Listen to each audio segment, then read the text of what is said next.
Okay, let's get started with the meeting. I'd like to remind everybody, cell phones off. Exits around either end of the building. The AED is directly across from the hallway. Could you please call the roll? Clark Manini, excused. Janine Klopp. Here. Steve Rutherford. Here. Carrie Whipple. Here. Louis DeVincetti. Sorry. Here. Louis. All right, thank you. We need to approve all of these, I see, because she sent me two different ones. Yeah. Yeah. She did send me two different ones. But, I have to abstain from the February one, so. I can see right now that December and January we can't do because Carrie was not here. That Louis wasn't here, and it would be you and me and Clark, and he's not here, so we can't even do December and January. All right. But we can do February. All right. Well, I have to abstain from February. Okay. All right, can I have a motion to? Motion to approve. What's that? I'll move to approve them. And I will second that. Okay. For February 28th. For February 28th. All in favor, signify by saying aye. Aye. So moved. Okay. We'll move into our public forum portion. If anyone has any questions during the forum, please feel free to, and for the duration of the meeting, please feel free to ask. Okay, we'll start out with Janine. Okay, I will give the report for the planning board on Monday, March 7th. There were two public hearings. The first one was for Vincent Rovatelli at 8 Lake Road, East Fork. He was seeking a commercial site plan approval. I'm just going to touch on this briefly because it's come up at several meetings, and he's also been back and forth with the planning board and so on for a couple of years. So most of you have heard a lot of what he's doing, but basically he's proposing to reopen and operate the marina named Sandy Creek Marina at 8 Lake Road, East Fork.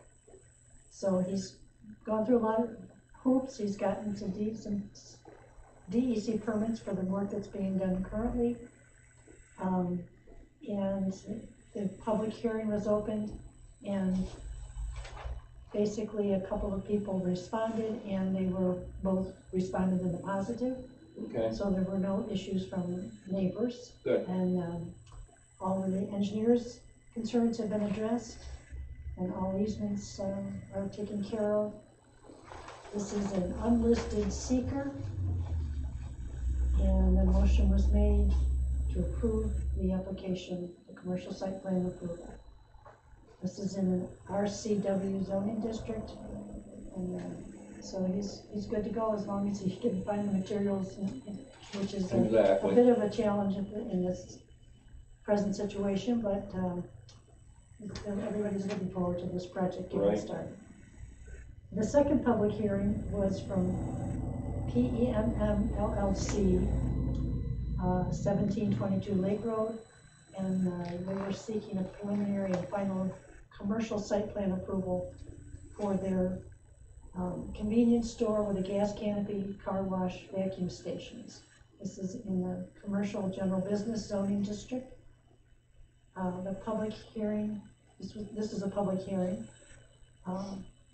So there was quite a large group of people that were present for the public hearing. And the first person that spoke was mostly concerned, because the notices that were supposed to be received by anybody who lived within 400 feet of the, or excuse me, 500 feet of this application were supposed to have received a notice of the public hearing in the mail, and something happened, and it wasn't on the part of the town, because Cheryl put those letters in the mail. It required time ahead of time, so people had plenty of notice, and yet a lot of people did not get these notices. So the first person was complaining about that. And then Cheryl spoke up and said that when she found out that several people had not received a notice, she took it upon herself, and she didn't have to, but she took it upon herself to contact people, writing letters and dropping them off personally, handing them off personally, putting them in people's doors and handing them off personally so that people knew about this public hearing. So the issue was with the mail and not with the town. But in any event, most of the comments from people were positive. People were a little bit concerned about some noise, so I think it was agreed that the car wash would shut off at 10, not the car wash, but the vacuuming stations would not work beyond 10 o'clock in the evening. There was some discussion about how to do the buffers. Well, of course, that wasn't during the public hearing. People from the church, which is just on the southern border of the property, they were told that there would be a 6-foot vinyl fence. And in the process of discussing with the owners of the commercial business, the church didn't want a fence there because they felt it would, when they were doing snow plowing, that it would, plowing their parking lot for the church, that it would be hard to push the snow off if there was a fence there. There are going to be some trees there, planted there. I believe it's some arborvitae. And so they were satisfied with just having the trees there and not having a fence. So that was a little bit of a back and forth between the church members and the applicant. After they closed the public hearing, then the planning board had a chance to make some comments, and they felt that maybe just some large boulders on the northern boundary to separate this property from the corner store so that no one could drive through there. Just enough of a barrier so that wouldn't happen. And so things were, the lighting has been approved, and the only thing that has not been approved is they haven't received a complete approval from the Department of Transportation for the 2 entrances that they want, but that should be coming soon. So a motion was made. First, a motion was made to declare this an unlisted action with seeker, and then secondly, the approval, preliminary and final commercial site plan approval for the projects. As I said, this is in the C Commercial General Business Zoning District, and the approval is based on DOT's access on Lake Road and approval contingent on attorney approval. I think it was asked from the beginning to the end how long this project would take, and they said once they get started, they thought it would be about a 120-day time frame. Again, pending materials available and so on. The rest of the meeting was just agenda items.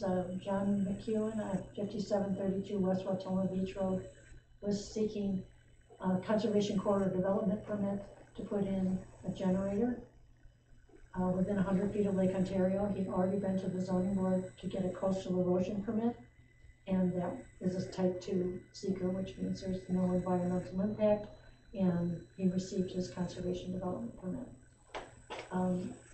Part of the, actually it was listed as an agenda item, but it was approved along with the commercial site plan approval of the convenience store, that they were also doing a lot combination to get 2 lots combined into one, and that's, so I neglected to mention that was approved as part of the previous application that I mentioned.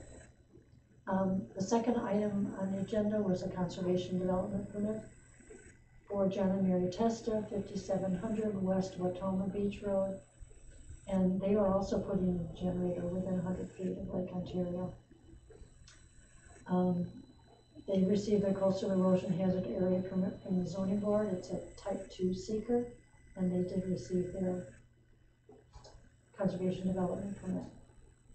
The next thing on the agenda was a commercial sketch plan, someone is just seeking comments from the planning board as to whether to go through with the proposal. And this is Denali Excelsior, 2865 Roosevelt Highway. And this person wants to put in some mini storage buildings, and it's pretty much on the corner where this where this convenience store is gonna go, and then a little bit to the east of it. So it's kind of back in behind. So the proposed entrances to this mini storage building application is on both Lake Road and Roosevelt Highway, and the proposal is to have 7 40 by 100 foot size buildings, with each building having 10 by 20 spaces for storage. So they mentioned that there will only be electric on the site. There will be no office site, no gates, no curb cuts at this time. So this again was just a sketch plan, and so the applicant will have to contact the clerk to the planning board when they are ready to submit a full site plan to the planning board. So it was kind of left at that. And the last thing on the agenda was a special use permit for Jonathan Ross. He lives at 20 Welch Avenue. If you don't, that's not a familiar address, but it's down in Kendall Mills, which is right on the far western end of the town of Hamlin. And he wants to get a special use permit to operate a fishing tackle business. His business is planned to be housed in an existing outbuilding that he has on his property. And at this point, a public hearing was scheduled for the next planning board meeting on April 4th. Under discussion, I was going to leave this out because I thought Clark would talk about the town board, but under discussion, town board member Philip Robot talked about the proposed tax exemption for the volunteer firefighters and volunteer ambulance workers, and also the town has completed interviews for a new assessor, and they will be looking for a new fire marshal, as our current fire marshal has submitted his resignation. There is going to be a public hearing on March 14th, which apparently has already passed. A public hearing for a cell tower located at 100 Moscow Road, and that is the planning board meeting. All right, thank you, Janine, for all your work in that. I've got the Fish Advisory Board meeting, and one of the things that we are researching and discussing right now is to see if it's feasible to put in a reef system to help the lake trout spawn. Our area right now is not being stocked. It seems like the Niagara River area and the eastern end of the lake is being stocked, and we are not. And at times, lake trout is for charter captains, are kind of a go-to fish. And since we're not being stocked with fish, we want to see if it's feasible for us to make an artificial reef type system out there that would encourage the lake trout that are in our area to spawn, and that way we would have a larger recruitment of fish from that type of activity. This next meeting that we're having, we're inviting the chief biologist and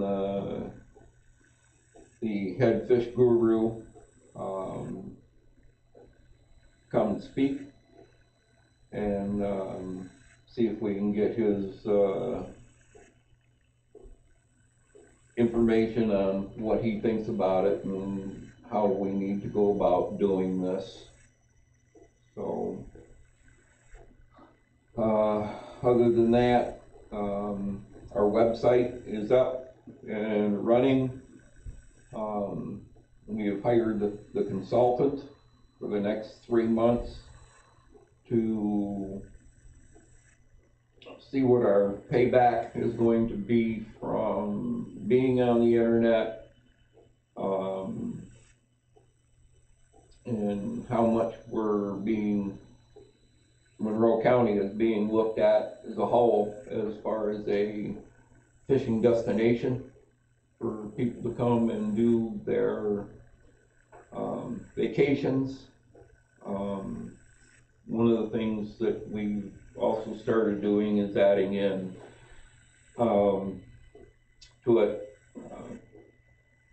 local hotel motels type of things and different things that the family can do, such as the wine tours we have around and different things like that to draw more interest, other than just the fish guys if they want to bring their families. So that's where we are with that. For the EMC meeting, we had Megan Meyer from the Healthy Yards of Monroe County. And if you run that all together, Healthy Yards, Monroe County.org, you'll get their website and what they are soliciting and are all about is each of us taking our yards and planting natural vegetation, or native vegetation, I should say, instead of foreign invasive species that are out there, which are to include pollinators for our bees, and butterflies and things like that. But they also had, I thought it was quite interesting that they also had suggestions for lawn care and stuff without the use of pesticides and fertilizers.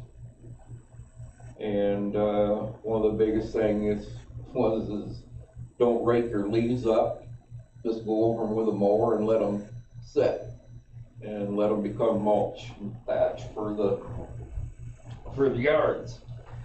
So I guess my neighbors can stop complaining, because that's what I'm gonna do. So, but it was quite interesting, but their main focus is to get the fertilizers and the pesticides out of the area, and they want a larger enforcement zone for pesticides, other than just schools. They want to include different town parks and ball diamonds and such that have kids running around, so they don't pick up pesticide residue and things like that. So, and that was that meeting.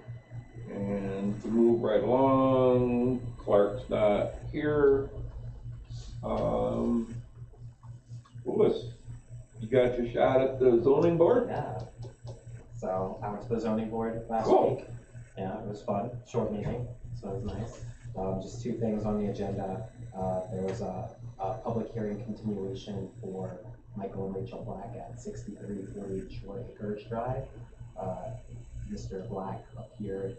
He wants to build a shed on the lot before they have a principal dwelling on the lot. So the board went through their checklist of things to make sure it was okay. There wasn't any issues with it, so they granted his approval for that. The lot also is too small. It's only 0.17 acres, so he needed relief from town code 2021 C1A for that, and then the lot's also too narrow, so it's only 50 feet wide, when it should be 150 feet, so it's another town code. But they hadn't changed that. That was a pre-existing lot size, so they approved that. And then the second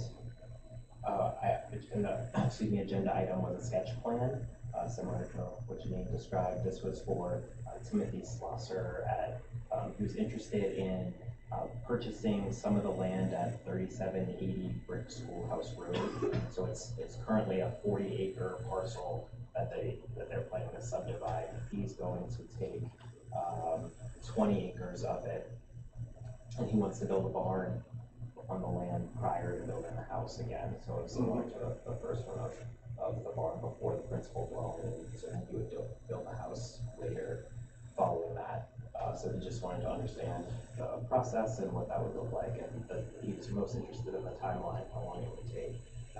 So the board explained that to him, and that it could be up to 6 months, and that we're happy to work with him. And once he had a signed contract, they could start the process as long as the current owner would participate with him to help him speed that along. So they left it as once he purchased the property, they would open it back up. And then Jennifer gave an update from the town board that was the same things that Janine mentioned, nothing additional besides that. That was it. Alrighty.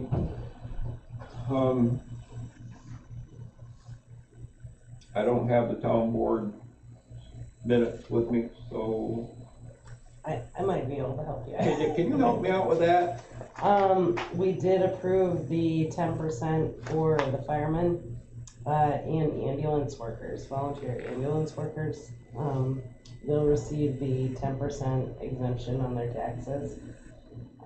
We had a hearing for the AT&T tower that's going up on the corner of East Fork and Moscow.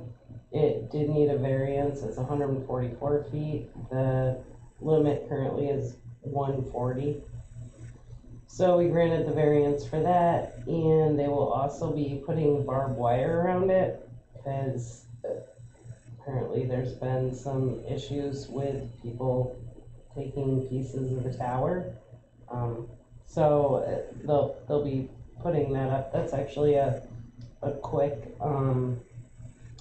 from day zero, start the project Right. up. It doesn't take long once they get the tower ordered and in. We have a hearing coming up for the battery moratorium, that we're gonna put 1 year on the solar battery moratorium, so we can kind of investigate, how they work, how will we remove them eventually, what happens if we have a fire, what kind of environmental impact should we be looking at. But every town around us has kind of done the same thing, because these are new and we just don't know, right? National Grid unfortunately hasn't rebuilt or expanded their grid, so they can only take 4 megawatts. So these solar farms that are going in everywhere, they typically, try to upload a little more than that, which just isn't possible with the old grid. So, their solution are these batteries so that they can upload at a later date. The other thing, we have a Veteran Services Town Hall on May 14th, which will be at the Hamlin VFW. It's actually going to be a fairly large event. We have speakers from all different avenues of what veterans have earned, such as medical benefits, death benefits. The Gold Star Moms and the Blue Star Moms will be there. So that's shaping up to be a pretty great event. It's involving the whole west side. I worked with the town of Clarkson, the town of Sweden, and the village of Brockport. So we've kind of combined forces, and we will be hosting that event in Hamlin.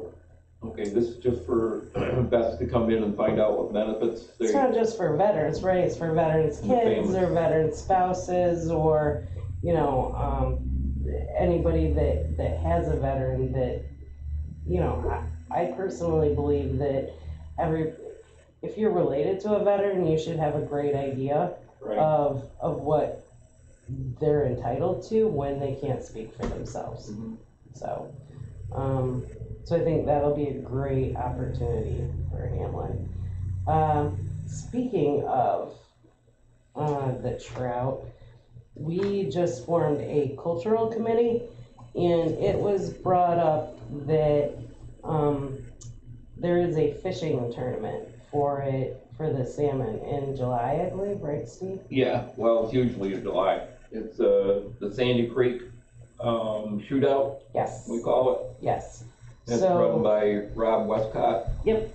So what we want to do from a cultural committee standpoint is to kind of tie into that and celebrate it a little more, right? Bring a little more attention to it.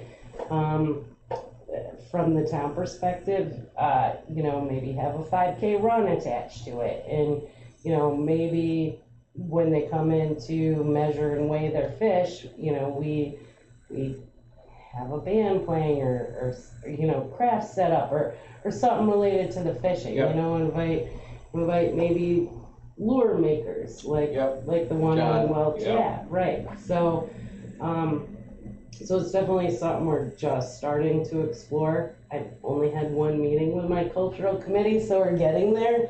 But I think building an event around that would be pretty great, because fishermen come from all over to Hamlin for the salmon fishing. Yep. So let's capitalize on that. Let's celebrate it. A couple of resources. May reach out to the Olcott Tourism, because they have a Pro-Am tournament there, and the town of Newfane up in Olcott. Yeah, that's actually kind of where it came from. I was getting some information from up that area. Okay. That they do great events So around the Bay tournaments. Yep. has one, and Oswego. And there's a couple other little ones in Henderson Harbor and things like that. But the Pro-Ams, they get pretty serious and stuff, and what it usually entails is, for the fishermen, is it's a 3-day event. Friday is what we call Big Fish Friday. Everybody goes out and pre-fishes and finds out where they're going to fish Saturday morning. And they pay down 3 places for the biggest fish, 3 biggest fish and stuff, and it's $100 a boat, and it's 100% payout. And then the Saturday and Sunday events are, they fish from 6 to 2.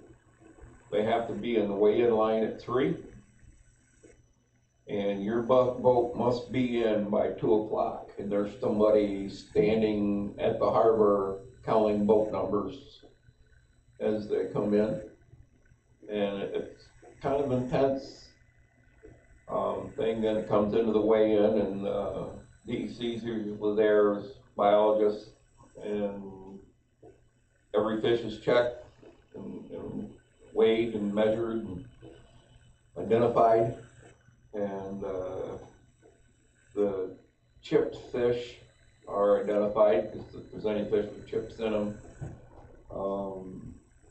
they can give the biologist, a lot of data and stuff like that. But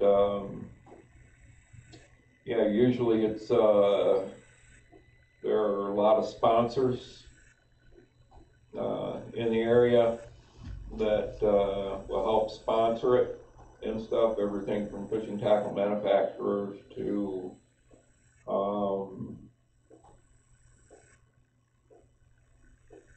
your local craft brew companies and wineries and things like that. But pretty intense 2 days.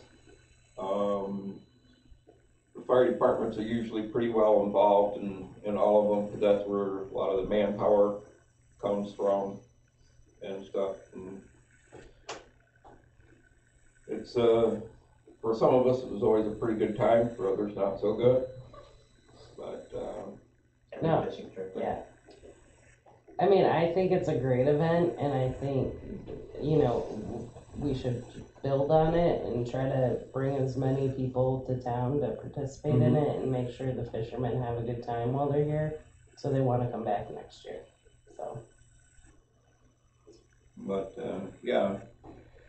It's Just great. starting to explore right now, though. I don't know if we'll be ready to throw, you know, the whole deal in July, but we'll definitely be ready by Well, next something to year. build on for the future. I Yeah, mean, it's, absolutely. you know, if we have another pro-am type deal here, then, and great.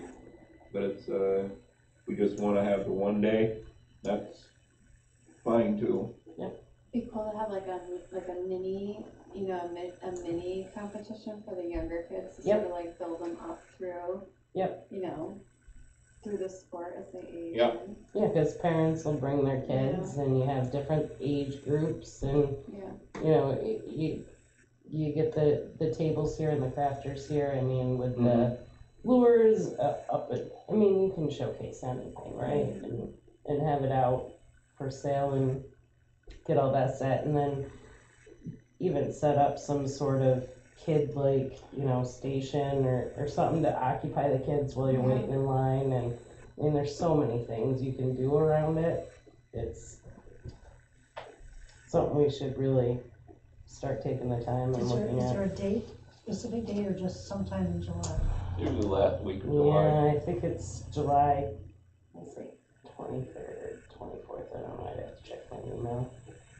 Steve just told me. So it sounds like around the last week. July 23rd. I don't know if it was July 23rd last year, or July 23rd this year, though.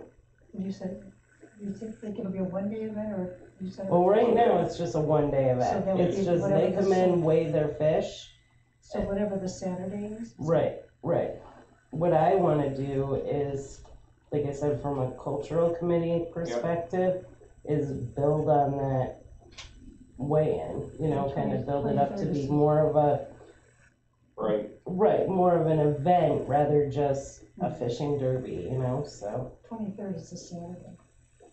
See, Albion. Yeah, so then it's 23rd this Oak year. Orchard and Albion also used to have a week-long fishing derby that's no longer being held. And, they weighed in fish, certified scales from several different marinas and stuff, and everything was, you know, kept track of. And then, Sunday evening at 5 o'clock, those guys with the biggest fish had to show up with their fish and stuff, which means that if you're out of town and you're up there and suddenly catch the biggest fish and you dice it up and take it home, you're gonna lose. Cause I won the derby Right. one year, cause 2 out-of-towners cut up the fish. It was $3,500 yeah. mistake on their part, but Yeah, like you said, I know Rob does something around it right now. I'm not Yeah. sure of that, and I'm not sure of the size of it, but it's something we can I always think it'd be a do. blast, you know? Alrighty. That wraps it up for this meeting. Can I have a motion? Well, I have a report Oh, from the you Friends. got a friends meeting, okay, I'm I sorry. do have a Friends meeting. This is the first meeting of the season, because we don't meet over the winter. And we're still not meeting in person, we're still meeting by teleconference. But, this is what came with the meeting. The park staff is, continuing to work on campground improvements. And then also we had a windstorm, you probably were out of town, we had a pretty strong windstorm earlier this month. And, this park closed the gates to the CCCPOW camp because there were some leaning trees and hanging branches that needed to be taken care of before they wanted anybody back in there. And last month I reported that, Hamlin Beach is participating in I Love My Park Day. And I checked today and the volunteer registration is not open yet, but it should be opening soon, because the site said opening, near the end of March. So people, if people want to volunteer, they do need to register, and the link is ptny.org/I-love-my-park-day. That's the link, and I sent this to Cheryl so she can, I emailed it to her so she can get it correctly in the minutes. So, that's what's going on at the park. Just to let you know, if none of you have done I Love My Park Day, it's such a great time. It's such a good time to go help the park, clean up the park, and explore, right? Because there's nobody really there. And I took my 16-year-old last year, 17 this year. He just had the best time. He found like the coolest stuff. These ship logs, you know, the big timber logs had washed up, and you know, just he had such a blast. So if you haven't done it, you should try it. And when you go to the website of ptny.org, there's parks, it's parks and historic sites and public lands all over New York State that participate in it. And you can choose the park you want to help. In our area, it's Hamlin Beach.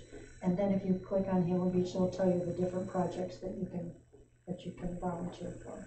So it's a good event. I've seen they're doing It's a rain or shine event, which is unfortunate, Yeah. but. I've seen they're doing a I Love My Canal Day too this year. Just saw that. I don't know if it was Hamlin Beach specifically, or if it was, the site that they use for campers to register. But I know they just recently sent out an email to campers who had already reserved for this year, just kind of informing them how different the park was gonna look this year, due to the sewage, work that they were doing, and as well as, all the ash trees that have come down. They must have been doing a lot of work over the winter, clearing out a lot of those, dead trees. So I know they sent an email saying, like, just a heads up, the park's gonna look very different this year. Mm-hmm. So, and I know there was issues last year with the upkeep of like some of the park things. I know we had discussed it. Or was it last year or was it 2 years ago? It might have been last year. I think Jason had read a letter. So it'll be interesting to see kind of how that. Yeah, there were people that were complaining because they were like leaving some of the areas. Part of it was a budget issue, a part of it was just naturalizing areas. Mm-hmm. And there were a lot of people that didn't like the look of it being naturalized, because it's always been so, pristinely mowed, and they had cut back significantly on the mowing. Yeah. And Yeah. so I will see. So that was all I had for that. And I don't know if was there a zoning workshop? No. Okay, then if back to your original thought, I'll make a motion to adjourn this portion of the. I got one more thing we gotta talk about. I just came to mind is the 23rd of April is the tree giveaway. Mhm. I will go pick up the trees, but I have a funeral that day down in Wyoming County from 1 to 5. So I can't give away trees and get to Wyoming County in time to. So you're probably picking them up, a day or so ahead of time? Yes. Whenever Cheryl tells me I can. Yeah, I think it's the day before, 2 days before maybe. Do you want me to, do we have enough for you guys to hand them out, or you want me to ask town board if they'll help? I will be out of We've always town in Nashville. opened it up for anybody who wants to come and help give them away, because it's, the day after Earth Day. Yeah. Mhm. And so. Last year it was Dave, me, and you were there. I was there with my granddaughter. And I think Clark was there, I think so too, yeah. And I think Jason from the town board was there last year. So that's before our next meeting, right? Our next meeting is the 25th. Yeah, it's before the next one. 25th. So Saturday the 23rd, and it's usually, what are the hours? It is Oh, it's from 9 to 12 Nine usually. until the trees are gone. Gone, yeah, I think it's like 9 to 11 or 9 to 12, right. and it's right out here in the parking lot. Yep, Yeah. so it's, Oh, is it in this parking lot? Weren't we discussing moving it to the library parking lot at one point? Or did we do it in the library? How parking lot much at one traffic do you get typically? Because the in and out of the library parking lot tends to do a little better, than people, coming in trying to turn around in this parking lot. point? Well, I thought we had discussed it, moving it to the library parking lot a few years ago. I don't No, recall. maybe not. Does it usually do okay in this parking lot with Yeah. traffic? yeah. We do it on the far side of the parking lot. Yeah. Okay. So, okay, we have a motion now to adjourn. I'll make the motion to adjourn this portion of the meeting. Okay, do I have a second? A second. That's done with the same people being present. All in favor? Okay, and we will go right into the Hamlin Waterfront Committee with the same people attending. Do we have any referrals? Yes, there was one referral, I have it on my sheet. I looked at a gazebo, not a proposal to put a gazebo in, at 5889 West Watoma Beach Road. And, because it's in the, conservation overlay, I'm sorry, it's in the LWRP, so I had to go look at it, but this is, in Watoma, the house is not on the lake side of the Watoma Road, it's on the other side, and it's on the south side of the house. So, and the folks just wanna put a gazebo on their existing patio for shade, and, there's absolutely no issues. So it's totally consistent with the LWRP. All right. Do we have any other discussions for the Hamlin Waterfront Committee? Hearing none, can I have a motion for adjournment? I'll move to adjourn, I guess. I'll second. So carried. All in There we favor? go. Aye. Aye. Thank you very much. Thank you everybody for your hard work. Everybody okay for their next assignments? So I'm going to Africa, for 6 weeks. Oh. I'm leaving April 16th. I won't be back till our next meeting.